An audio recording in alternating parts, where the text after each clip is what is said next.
Je vous remercie. La parole est maintenant à Monsieur Paul Molac pour le groupe Liberté et Territoires. Merci Monsieur le Président. Donc un état d'urgence qui dure déjà depuis longtemps et qui va continuer à durer. Pourtant, les restrictions sur nos libertés de réunion, de manifestation, même de travailler, sont énormes, exorbitantes. Et les quelques aménagements qu'on vous a proposés, par exemple pour les mesures quand même les plus restrictives, telles que le confinement ou le couvre-feu, on vous a demandé de revenir sur ce Parlement pour avoir un accord de ce Parlement. Vous les avez refusés.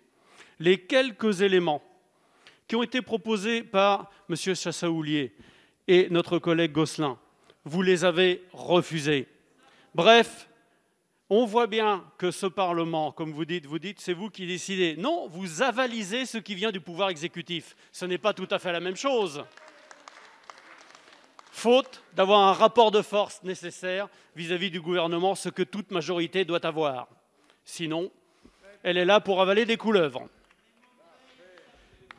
Avec les élus locaux, c'est la même chose. Vous nous dites, vous avez commencé à voir la vaccination avec les élus locaux. À partir de quand? À partir du moment où ça a fait la polémique dans les journaux et sur la télé. Voilà, avant, ce n'était pas prévu. Heureusement que les élus locaux, eux, avaient prévu. Ils avaient déjà dit largement par leurs associations, dès le mois de novembre, qu'ils étaient prêts à collaborer et ils n'avaient reçu aucune réponse.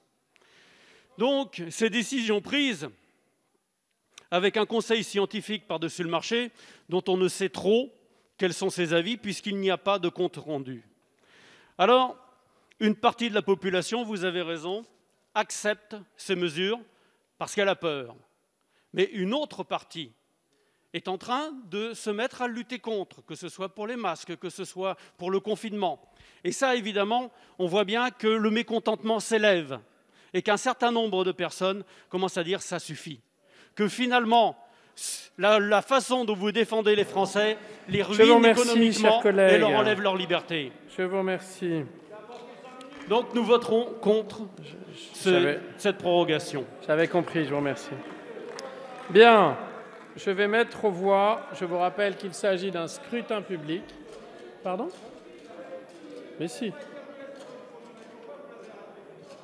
Comment ça, il n'a pas été remis à zéro?